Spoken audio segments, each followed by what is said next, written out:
ये पक्षियों के घोंसले बनाए गए हैं आर्टिफिशियल, इन्हें रहने के लिए।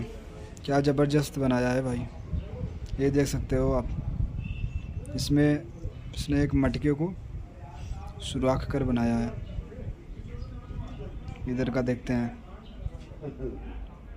ये पक्षियाँ हैं, ये शायद ये पैरट है। ये देखो, अच्छा इंतजाम किया।